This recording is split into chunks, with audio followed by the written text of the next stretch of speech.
O Poder do Subconsciente, pelo Dr. José F. Murphy, capítulo 17. Como usar o subconsciente para perdoar. A vida não tem favoritos. Deus é vida e este princípio da vida está a fluir através de si neste exato momento. Deus expressa-se como harmonia, paz, beleza, alegria e abundância através de si. Isso é chamado de a vontade de Deus ou a tendência da vida.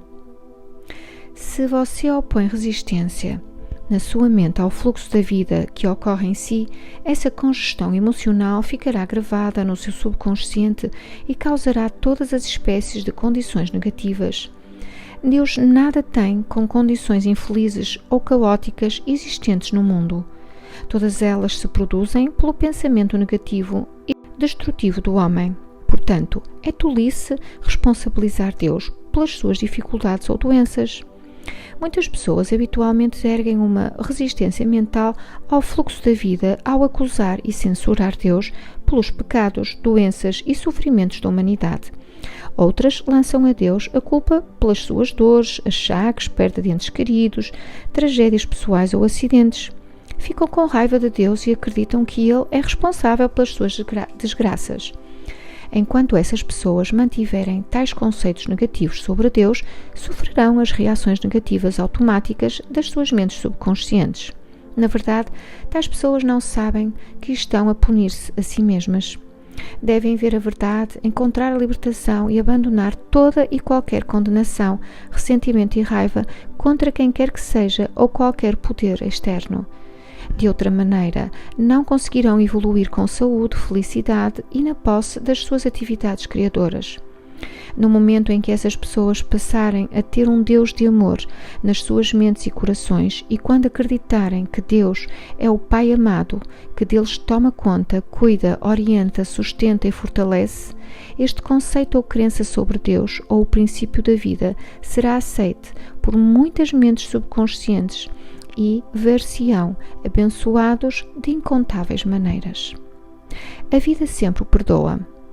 A vida sempre o perdoa quando você corta o dedo. A inteligência subconsciente que há dentro de si começa imediatamente a recuperá-lo. As novas células são construídas e fecham o corte. Se você ingere algum alimento estragado por engano, a vida o perdoa e faz com que você vomite para preservá-lo. Se você queima a mão, o princípio da vida reduz o edema e a congestão e dá-lhe uma nova pele, um novo tecido e novas células. A vida não guarda rancor contra si e está sempre a perdoá-lo.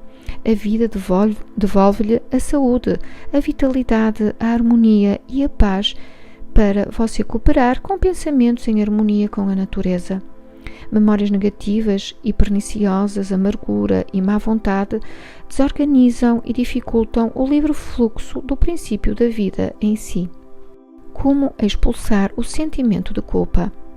Conheci um homem que costumava trabalhar todas as noites até a 1h da madrugada aproximadamente. Não dava a menor atenção à esposa e aos 2 filhos. Estava sempre muito ocupado, trabalhando arduamente. Pensava que as outras pessoas deviam cumprimentá-lo por trabalhar tão árdua e persistentemente até de madrugada.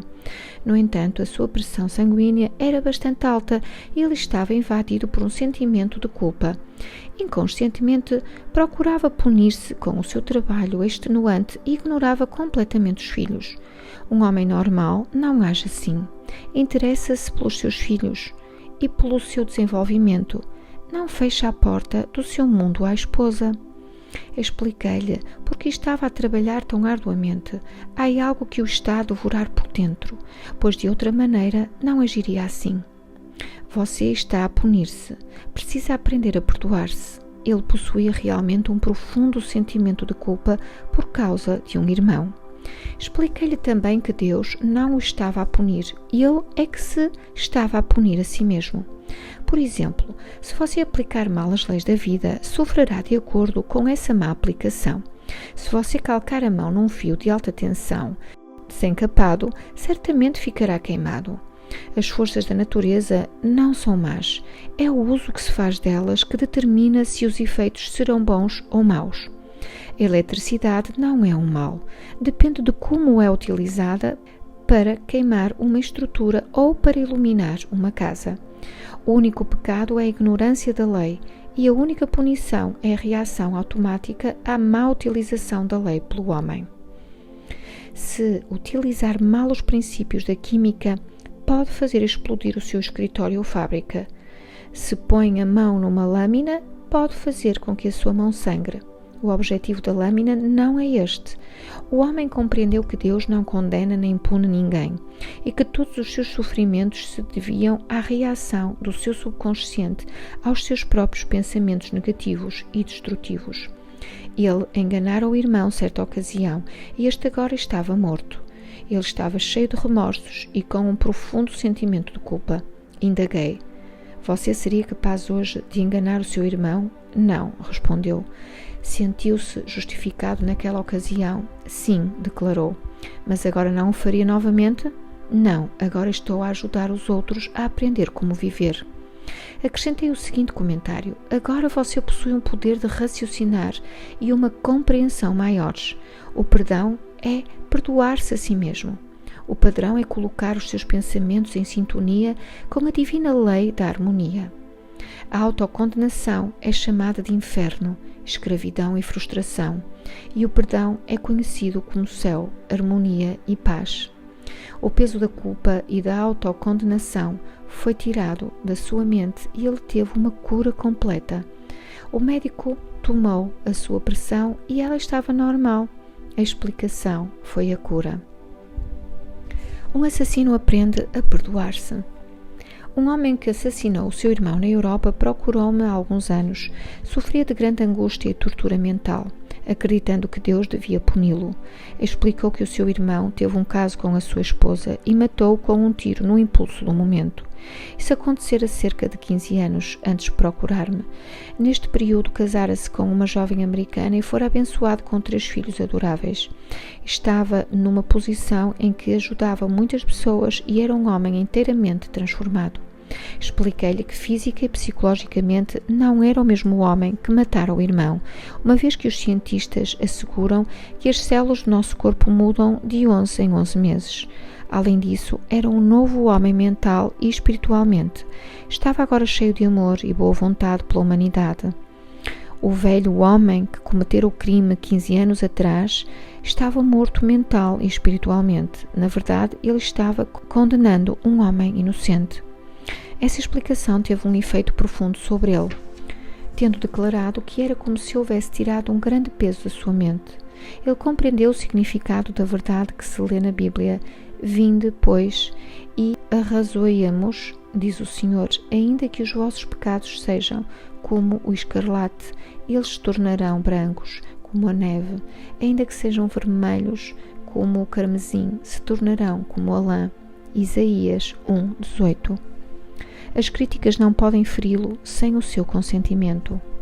Uma professora contou-me que uma das suas colegas criticou um discurso que fizera, afirmando que falara muito depressa, engolir algumas palavras, quase não conseguia fazer-se ouvir, e ainda por cima a sua fala fora ineficiente. Essa professora ficou furiosa e cheia de ressentimento contra a colega que a criticara. Ela confessou-me, no entanto, que as críticas eram justas. A sua primeira reação fora realmente infantil e concordou que a crítica fora de facto um excelente corretivo. Tratou imediatamente de suplementar as suas deficiências em discursar, matriculando-se num curso de oratória. E escreveu-me mais tarde para agradecer o interesse que lhe dediquei, expressando o seu reconhecimento pelas conclusões que me permitiram corrigir as suas ineficiências. Como ter compaixão? Suponha que todas as coisas que a colega disse da professora a que acabei de me referir não fossem verdadeiras. A professora teria compreendido que as suas palavras haviam abalado os preconceitos, superstições ou estreitas crenças sectárias da colega e que uma pessoa psicologicamente doente estaria simplesmente expelindo o seu ressentimento por ter sido ferida pela sua ebulição psicológica. Compreender isso é ter compaixão. O próximo passo lógico seria rezar pela paz, harmonia e compreensão da outra pessoa. Você não pode ser ferido quando sabe que é o senhor dos seus pensamentos, reações e emoções. As emoções seguem-se ao pensamento e você possui o poder de rejeitar todos os pensamentos que possam perturbá-lo ou afligi-lo. Abandonada no altar. Há alguns anos visitei uma igreja para uma cerimónia de casamento. O noivo não apareceu e, ao cabo de 2 horas, a noiva derramou algumas lágrimas e disse-me: rezei a pedir orientação divina. Esta pode ter sido a resposta, pois ele nunca falha. Assim foi a sua reação. Fé em Deus e em todas as coisas boas. Ela não teve amargura no seu coração. Explicando, o casamento não deveria ser a ação correta, pois a minha oração pedia que fosse indicada a ação correta para nós dois. Outra pessoa que passasse por uma experiência semelhante teria um acesso a uma crise emocional, necessitando de sedativos e talvez mesmo de internamento num hospital. Sintonize com a infinita inteligência que há dentro das profundezas do seu subconsciente, confiando na resposta da mesma maneira que confiava na sua mãe quando ela o pegava nos seus braços. E é assim que você pode adquirir equilíbrio e saúde mental e emocional. É um erro casar. O sexo é coisa do diabo e eu também. Há algum tempo conversei com uma jovem de 22 anos de idade. Haviam-lhe ensinado que era pecado dançar, jogar cartas, nadar e sair com homens. Era ameaçada pela sua mãe, que lhe dizia que arderia eternamente no fogo do inferno se desobedecesse à sua vontade e aos ensinamentos religiosos. Essa jovem usava sempre vestido preto e meias pretas, não usava rouge, batom ou qualquer outra espécie de pintura, pois a sua mãe dizia que essas coisas eram pecaminosas. A mãe disse-lhe também que os homens eram diabólicos e que o sexo era uma coisa do diabo, uma devassidão simplesmente diabólica. Essa jovem teve de aprender a perdoar-se, pois estava dominada por um sentimento de culpa. Perdoar significa renunciar. Ela teve de renunciar a todas as suas falsas crenças das verdades da vida e criar uma nova avaliação de si mesma. Quando saía com jovens no escritório em que trabalhava, tinha uma profunda sensação de culpa e pensava que Deus iria puni-la. Inúmeros rapazes propuseram-lhe casamento, mas ela afirmou-me: o casamento é um erro, o sexo é coisa do diabo e eu também. Era a voz da sua consciência, o condicionamento anterior a falar. Passou a visitar-me uma vez por semana, durante 10 semanas, tendo eu explicado o funcionamento das mentes consciente e subconsciente como está exposto neste livro. Gradualmente, essa jovem foi compreendendo que fora submetida a uma terrível lavagem cerebral, mesmerizada e condicionada pela sua mãe ignorante, supersticiosa, intolerante e frustrada. Ela rompeu inteiramente com a sua família e iniciou uma nova e maravilhosa vida. Por sugestão minha, mudou de guarda-roupa e até de penteado. Tomou lições de dança com um homem e também aprendeu a guiar automóveis. Aprendeu a nadar, a jogar cartas e teve inúmeros encontros com rapazes. Começou, em suma, a amar a vida. Rezou por um companheiro perfeito, pedindo ao Espírito Infinito que lhe atraísse um homem que com ela se harmonizasse integralmente. Isso veio finalmente a ocorrer. Certa tarde, quando deixava o seu consultório, havia um homem esperando para ver-me e eu casualmente apresentei-os. Estão agora casados e vivem em perfeita harmonia um com o outro. O perdão é necessário para a cura. E quando estiveres orando, se tendes alguma coisa contra alguém, perdoai. Marcos 11:25. O perdão dos outros é essencial para a paz mental e saúde radiante. Você deve perdoar a todos os que o feriram se deseja ter uma saúde perfeita e felicidade. Perdoa-se a si mesmo, pondo os seus pensamentos em harmonia com a lei e a ordem divinas. Você não pode, entretanto, perdoar-se a si mesmo realmente enquanto não tiver perdoado os outros. Recusar a perdoar-se não passa de orgulho espiritual e ignorância. No campo psicossomático da medicina moderna, é constantemente ressaltado o facto de que o ressentimento, a condenação dos outros, o remorso ou a hostilidade estão por trás de uma multidão de doenças que vão da artrite às doenças cardíacas.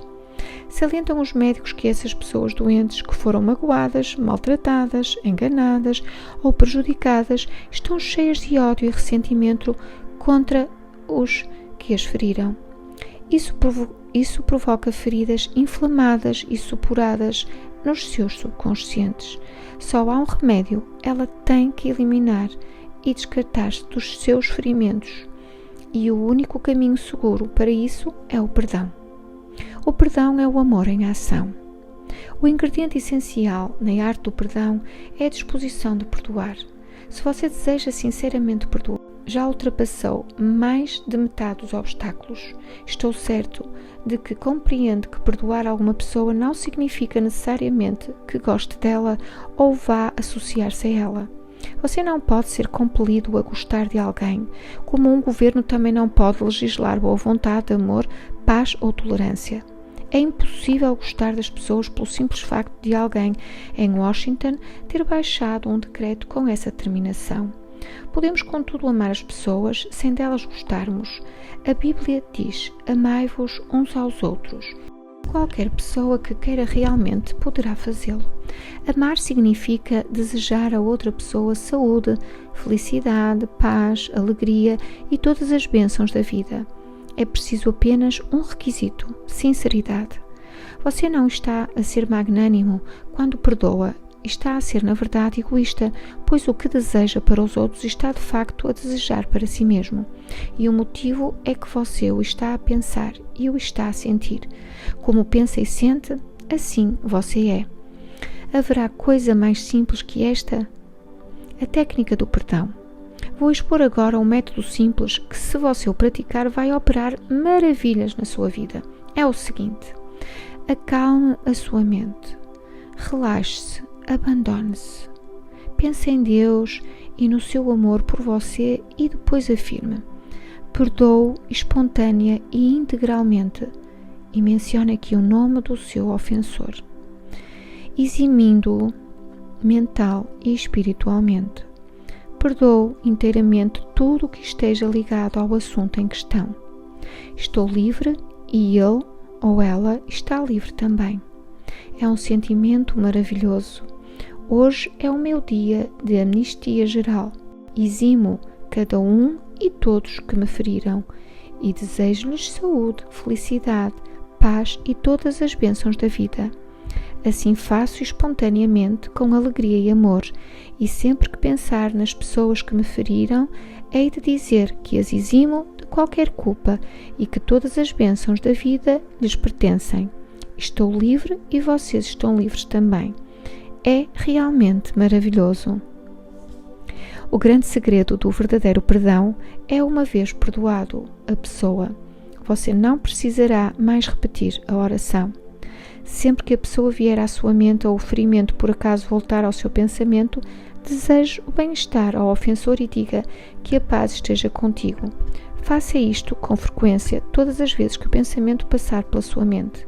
Você verá que em poucos dias o pensamento da pessoa ou da experiência voltará com uma frequência cada vez menor até desaparecer completamente. Teste decisivo para o perdão. Há um teste com ácido para o ouro. E há também um teste decisivo para o perdão. Se eu lhe disser algo maravilhoso sobre alguém que o enganou, iludiu e magoou, e você de alguma maneira reagir às boas notícias sobre essa pessoa, as raízes do ódio ainda estarão no seu subconsciente, desvastando-o. Suponhamos que você teve um doloroso abscesso na boca há 1 ano e falou-me a esse respeito. Casualmente, indago se você ainda sente alguma dor. Você responderia automaticamente: é claro que não, mas ainda me lembro da dor. Este é o problema. Você pode ter lembrança do incidente, embora não mais o fira ou aflija. Esse é o teste decisivo e você deve enfrentá-lo psicológica e espiritualmente, pois de outra maneira estará a enganar-se a si mesmo e não terá praticado a verdadeira arte do perdão. Tudo compreender é tudo perdoar. Quando o homem compreende a lei criadora da sua própria mente, deixa de culpar as outras pessoas e as condições pela feiura e pelas frustrações da sua vida. Sabe que os seus próprios pensamentos e sentimentos é que criam o seu destino. Além disso, ele tem consciência de que os fatores externos não são causa nem condicionadores da sua vida e das suas experiências. Pensar que os outros podem obstruir a sua felicidade que você é um foguete do destino cruel, que você deve opor-se e lutar contra os outros para viver, tudo isso e factos semelhantes são insustentáveis quando você compreende que os pensamentos são de facto coisas. A Bíblia diz a mesma coisa. Porque, como um homem imagina na sua alma, assim ele é. Provérbios 23, 7. Como fazer para perdoar? Ponto número 1. Deus ou a vida não se deixa impressionar pelas pessoas. A vida não tem filhos prediletos. A vida ou Deus parece favorecer-nos quando nós nos colocamos de acordo com o princípio da harmonia, saúde, alegria e paz. Ponto número 2. Deus ou a vida nunca nos envia doenças, moléstias, acidentes ou sofrimentos. Nós próprios atraímos essas coisas para nós com pensamentos negativos e destrutivos, de acordo com a lei expressa nas palavras colhemos o que plantamos. Ponto número 3. Os nossos conceitos de Deus são a coisa mais importante da nossa vida. Se realmente acreditamos num Deus de amor, o nosso subconsciente reagirá com incontáveis bênçãos. Acreditamos num Deus de amor. Ponto número 4. A vida ou Deus não nos guarda rancor. A vida nunca nos condena. A vida pode curar uma ferida na nossa mão. A vida perdoa-nos se nós queimarmos o dedo. Reduz o edema e recupera a parte atingida à sua perfeição e beleza. Ponto número 5. O nosso complexo de culpa resulta de um falso conceito de Deus da vida. Deus ou a vida não nos pune nem nos julga. Nós é que o fazemos com as nossas falsas crenças, pensamentos negativos e autocondenação. Ponto número 6. Deus ou a vida não nos condena nem nos pune. As forças da natureza não são maléficas. O efeito da sua utilização depende de como nós aplicamos o poder que há dentro de nós. Podemos usar a eletricidade para matar alguém ou para iluminar uma casa. Podemos usar a água para afogar uma criança ou mitigar a sua sede. O bem e o mal derivam do pensamento e dos propósitos da própria mente do homem. Ponto número 7. Deus ou a vida nunca pune ninguém. O homem é que se pune a si próprio por seus falsos conceitos de Deus, da vida e do universo. Os seus pensamentos são criadores e podem criar a sua própria desgraça. Ponto número 8. Se alguém o criticar e você estiver realmente errado, alegre-se, agradeça e reconheça as críticas. Isso proporciona-lhe a oportunidade de corrigir as suas falhas. Ponto número 9. Você não pode ser ferido pelas críticas quando sabe que é o senhor dos seus pensamentos, reações e emoções. Isso dá-lhe a oportunidade de rezar e abençoar o outro, abençoando-se a si mesmo, em consequência. Ponto número 10. Quando você reza em busca de orientação e da ação correta, aceite o que vier. Compreenda que o que lhe serve, que é o que lhe serve. Não há, portanto, motivos para autopiedade, críticas ou ódio. Ponto número 11. Não há nada que seja bom ou mau. O pensamento é que faz um e outro. Não há nada de mau no sexo, no desejo de boa alimentação, riqueza ou expressão verdadeira. Tudo depende de como você usa esses anseios, desejos ou aspirações. O seu desejo de comida pode ser realizado sem que haja necessidade de matar alguém por um pedaço de pão. Ponto número 12. O ressentimento, o ódio, a má vontade e a hostilidade estão por trás de uma multidão de doenças. Perdoe-se a si mesmo e a todos os demais, irradiando amor, vida, alegria e boa vontade para todos os que o magoaram. Continue a fazer assim até que possa encontrá-los na sua mente e verificar que está em paz com eles. Ponto número 13. Perdoar é dar alguma coisa de amor, paz, alegria, sabedoria e todas as bênçãos da vida aos outros, até que não haja nenhuma ferida na sua mente. Esse é realmente o teste decisivo para o perdão. Ponto número 14. Suponhamos que você teve um abscesso na sua boca há cerca de 1 ano. Foi bastante doloroso. Pergunte a si mesmo se sente alguma dor agora. A resposta é negativa. Da mesma forma, se alguém o feriu, mentiu-lhe ou magoou, disse o que de pior se podia dizer a seu respeito, o seu pensamento sobre essa pessoa é negativo? Você reage quando ele ou ela surge na sua mente? Se isso ocorrer, as raízes do ódio ainda estão lá, a desvastá-lo, e o que há de bom em si. O único caminho é exterminá-las com amor, desejando à pessoa que o feriu todas as bênçãos da vida, até que possa encontrá-la na sua mente e reagir sinceramente com bênçãos de paz e boa vontade. Este é o significado de perdoar 70 vezes 7. Se gostou deste vídeo, deste áudio, deste trabalho, desta mensagem do Puro Amor, por favor não deixe de clicar no sininho, subscreva o canal, se considerar que é contribuição para si, que vai criar mais na sua vida e que vai lhe trazer mais facilidade. E por favor, partilhe, para que possamos levar estas mensagens de luz, estas mensagens de maior consciência ao maior número de pessoas possível. Obrigada e até breve.